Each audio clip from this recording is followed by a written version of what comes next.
How's it going, Yankee fans? Welcome back to Fireside Yankees with your boys, Alex and Ryan. So the Yankees get back on track today against the Minnesota Twins in the Bronx with Luis Gil on the mound. Gil obviously has been red hot his last 6 performances. He's our best starting pitcher. We're really excited to watch him once again. Aaron Judge, Juan Soto. And if you wouldn't believe it, Judge's odds to hit a home run today are plus 190. If you know anything about sports betting, for anyone to hit a home run, usually it's like plus 300, if not more. Plus 190 is stupendous. It's almost ludicrous. They think that he's going to hit a home run. He probably will. Ober for the Twins is kind of bad and gives up home runs. So makes sense that they're giving him such bad odds, or rather good ones for him. But looking at, a topic ahead today, we're talking about Augustin Ramirez. Now, if you don't know who Augustin Ramirez is, he's another piece of the puzzle of this Yankees catcher prospect pool. Now, the Yankees have a stupendous amount of talent at catcher. Austin Wells, obviously being promoted this year. You have guys like Ben Rice, Carlos Narvaez. We traded Ben Rortvedt away. And then you have Augustin Ramirez, who's sitting there in Double-A, completely tearing the cover off the baseball. And, I know, Ryan, you have a lot of information about his development. Offensively, the guy's special. The hitting coach for Somerset said that he is a generational level bat in context with being a catcher. So, Ryan, give me some insight into Augustin Ramirez. Why is he one of your favorite prospects in the Yankees pool right now? Guy that we should have our eyes on. Someone who might be able to compete for one of the jobs, maybe even dethrone Wells next year if he keeps up his development. Yeah, Augustin Ramirez is so exciting for so many reasons. And, obviously it's important to always have the context of, these are rookies, these are prospects, right? They're not sure things. But Ramirez does have, a lot of the traits. And I know that, the word generational is going to be heard in this conversation. And people are going to think we're calling this guy, the best prospect in baseball or anything like that. And I don't think that's the case. It's more so just the combination of skills is really unique. He strikes out just 17.4% of the time. He walks 13.4% of the time. His ground ball rates have decreased. He's around a 41.2% rate, which is pretty solid. A 37.5% strike fly ball rate, a 21.3% line drive rate, but the raw power is unbelievable. He has, what I would consider 70 grade raw power. He has multiple batted balls in the 113 to 114 mile per hour range. It feels like every day he plays, he puts a ball in play at over 100 miles an hour. The best way to kind of describe this is, when you listen to the Somerset broadcast, right, and you listen to, the play-by-play announcer, Steve Cusimano and Eli Fishman, right, you'll hear them read off the exit velocity, and then they'll make a comment about how, this is, the second or third time he's done it that day, right, and it's consistent. It's every game he plays, it feels like. Now, we don't have StatCast data for Double-A. We don't have anything consistent that, we can go off of, but in single A, which he was in single A last year, made a 3-level jump from single A to double A, which is very impressive. He hit a ball 114 miles an hour. He hit multiple baseballs over 100 miles an hour. He had great swing decisions. The contact, right? We talk about these big power guys. Spencer Jones has big power. Austin Wells was a guy who, kind of had more pull side power, not big game, raw power, but good game power. Another, big raw power guy is Aaron Judge when he came through the organization. The number one thing that was their problem were strikeouts, right? Spencer Jones' problem right now is he strikes out a lot, and that's something that he's hoping to work on. And I think it's important for these guys to struggle and have things to kind of overcome. We saw it with Volpe a few years back in Double-A. He struggled there. We saw it with Volpe last year at the major league level. He struggled with strikeouts, and he's overcome those. But Ramirez is hitting the piss out of the baseball while not striking out. It's unbelievable. This guy is an unbelievable baseball player. 12 home runs, 10 doubles. He's an extra base hit machine. This is crazy. Alex, he has 12 steals. It hasn't been caught. 12 steals. I know defensively, there's some work to be done. I think he's a better framer than he's been this year. I don't think the defensive talent is bad there. I think there's actually some talent to like. He caught a good chunk of his base runners, would-be stealers last year. This year it's been a little bit regressed, but I could attribute that to maybe worse pitching that he's working with. But yeah, Alex, to kind of pass it off to you like this, he has every tool you want for a hitter. Great play discipline, great contact, and elite level power, right? This feels like a guy who, if you're talking about trade conversations or future conversations with the prospects, I think he should be grouped with the top prospects in this organization. What do you think?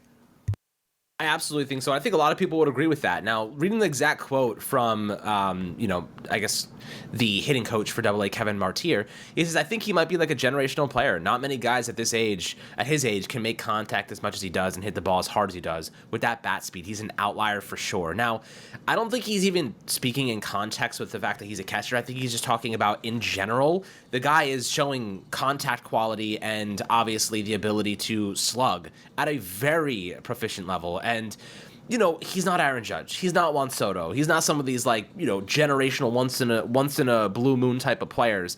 But at the catcher position, how many great offensive catchers really are there anymore? You look at Real Muto, you look at some of these guys, and some of them are older. They lack massive defensive quality. You kind of compromise. Either you're a really good offensive catcher and you're a horrible defender, or you're a really good defender and a really bad offensive weapon. So, I do think that right now we're getting kind of lucky with Jose Trevino, who's been solid offensively and obviously top 5 defensively in most attributes, in most categories rather. Augustin Ramirez, yes, the offense is there. The question is, can his defense catch up? I will say this. At this point in his development, his growth, his process, he's a better defender than Austin Wells was at this point in the process, right? Austin Wells took significant steps forward in the right direction in terms of defense. I don't see why Tanner Swanson can't get the most out of Augustin Ramirez at the top level. I don't see why Ramirez can't become a really good defender, can't frame well, can't throw well. This in this day and age, stolen bases are easy. Like, to actually throw guys out is becoming problematic because of how the bases are bigger. The pitch clock, you can't throw over. There's so many different variables that are aiding in the offense of the game. I'm not even really concerned about arm strength anymore. I'm more so concerned about framing, passed ball, stuff like that. So when it comes to those types of things, if he can improve gradually over the next couple of years, you're going to find yourself with a really good offensive player and a guy that's, solid defensively. And having Trevino is certainly a good problem to have. Now, I'll ask you this. Augustin Ramirez, Ben Rice, both of them are working at first base a little bit. Next year, when Anthony Rizzo's contract, the Yankees have a club option at $20 million. They're probably going to take the out in that, given the fact that he has career lows in pretty much every slugging department right now. Who do you think is going to compete there? Do you see a Ben Rice kind of Austin Wells, who's also gotten a little bit of reps at first base, but not as many, Ramirez and Ben Rice kind of position battle, see who plays the best in spring training? Do you think those two guys will be in line to maybe win the first base job? Do you think that Ramirez should be included in that conversation? Or do you think he's a true and tried catcher? He's got to stay there.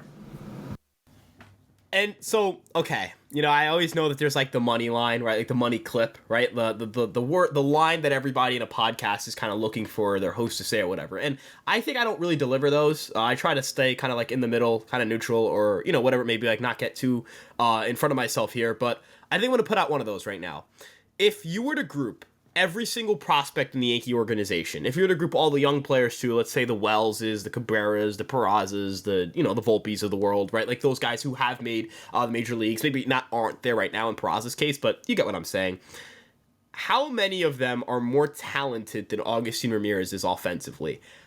I mean, I would say Jason Dominguez, right? Like Jason Dominguez is probably the most talented hitter in this organization.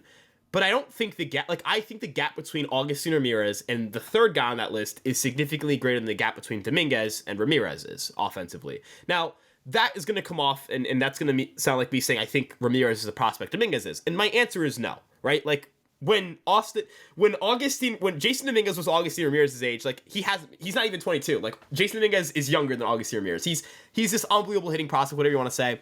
But Augustin Ramirez has a ridiculous power tool. Like, his power tool, like I'm going to use the word 70 grade here, with a hit and contact tool that you just have to argue is 50 to 60, right? Like, he does not strike out. That is, his contact tool is probably in that 60 range. He has a 271 average with a 21.3% line drive rate, right? Like, that means he probably has a pretty good hit tool. I'll say it's a 50 to 40, like 50's average. I'll say 50, right? 60 grade contact tool, 70 grade raw power, like, plate discipline is elite. He has elite plate discipline, right? His seeker score in single A was the best from any hitter in single A, minimum like 150 plate appearances. So if we're going to grade out his plate discipline, I'll say, probably around the 60 as well, right? How many guys have that consistency in their skill set? Like, I don't know if there are 50 prospects better than Augustin Ramirez at all at baseball. I don't know if there is I'm not 100% certain that Augustin Ramirez isn't the best offensive prospect in the Yankee organization.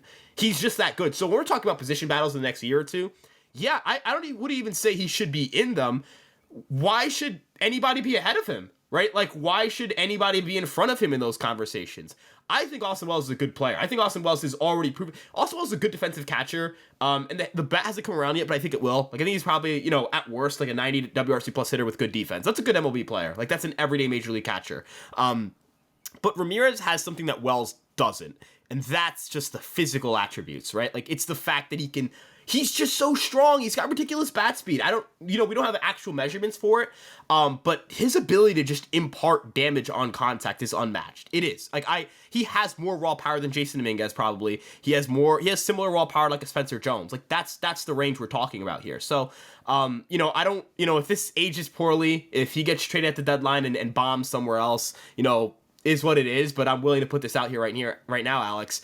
Whatever position bat you want to throw him in, he's for 2025 at least. Like he's my front runner. He's the most talented player at that position, and he's already on the 40-man roster. So yeah, he's the golden goose for Ryan. And look, this is one of those unique situations where the Yankees have a surplus of talent at catcher. Now, with that being said, I do think that they will leverage somebody in a trade. I think Ramirez has so much upside. And look, the Yankees have been really, really good elevating players at the right time. They're not rushing players into the mix. Volpe last year, they knew he was ready. He just needed the experience at the MLB level to really capitalize. So they gave him that first season, and look what's happening in his second season. The guy's an absolute monster. So you kind of see they're doing things at the pace of which they're not rushing prospects to the major leagues and stunting their growth. A lot of teams do that. The Yankees have done it in the past. We've seen it happen many times. Guys like Everson Pereira, somebody I think will probably be traded at the deadline. You know what I mean? I think that right now they have so much talent. There's not enough spots for them. Spencer Jones having kind of a tough year in AA, but you look at Jason Dominguez, he's already up to AAA now. The guy's going to start next year in left field. Verdugo's gone. They have prospects waiting in the wings ready to take these jobs. Caleb Durbin, Gleyber Torres, buddy, you better step up. Otherwise, you're probably gone anyway. But Caleb Durbin, Yorbit Vivas, so much talent to go around. The Yankees have a lot of big decisions to make, and they're the best decisions possible. Finding out who's going to be the future at 99% less of the cost of 6 years of arbitration, right? That is the best case scenario for the Yankees, where they just have so much talent and they can keep Juan Soto, and they still have Judge, and they still have Volpe developing. They have a monster starting rotation with so much control. They are in the best. This is if you're a Yankee fan, straight up, this is a golden age right now because of all the talent you have in the minors, the talent you have on the major league roster, but also the fact that you have so much control over guys that are already established, right? Clark Schmidt control. You still have another year of control for Nestor Cortez. Luis Gil, God help me, the control on that guy until 2029, I believe. You know what I mean? You're looking at so much value, cost-effective value, and then you look at some of these young guys coming in. Dominguez, what he just did in AA, God help those poor pitchers, man. He was tantalizing, intimidating. The guy is just a monster. AAA, excited to see him continue that growth and obviously rebound from the rehab assignments. And then you obviously look at Spencer Jones. The upside is palpable. We know what he can do. He did it in spring training, having a little bit of a tough go of it in AA right now, but I have no doubt about that he's going to turn things around and become great, at least at the minor league level. Hopefully he can do it at the majors. But, cutting costs is where the Yankees are trying to go. Rizzo, 20 mil. Gleyber Torres, 15 mil. Right off the bat, you have what, $35 million. The difference between what Soto's making now and what he's going to make next year is not $35 million. It's more like $20 million. He's already making $31 million this year in arbitration. Tack on an extra 20, he's making 50 mil per season. Let's say that's where it's going to land. You still have $15 million after that the Yankees are saving from replacing Gleyber and Rizzo with some of their youth. And, that's not to mention other positions that will get cheaper too. Verdugo, Jason Dominguez. Verdugo's making, what, 7 mil this year? Tack on another 7 mil. Tack on the $6 million vesting option we're paying Josh Donaldson. This team has money, guys. You can sign Juan Soto and still spend a little bit more if you want to. That's where we are. We're still paying Luis Severino, I believe. So, I do think that right now this team is in a pretty good spot when it comes to their financial capabilities next offseason. Now it's just about ushering this young crop of players and getting the most out of them. Augustin Ramirez could end up becoming one of our most valuable young players because of his upside with his bat. And obviously our ability to develop defensive catchers. Wells taking big steps forward. Trevino obviously maintaining his quality. By the way, having Trevino as, a native Spanish speaker with Augustin Ramirez there seems like a pretty good mentor kind of situation there. I could see that becoming somewhat of a really good combination. Trevino kind of mentoring Augustin Ramirez and helping him with his defense.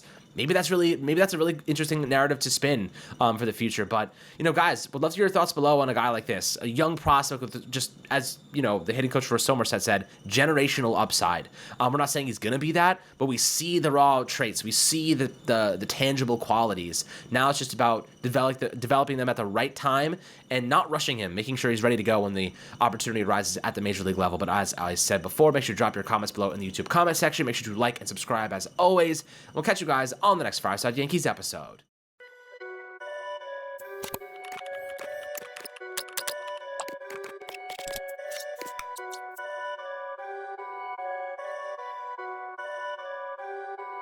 Perfect.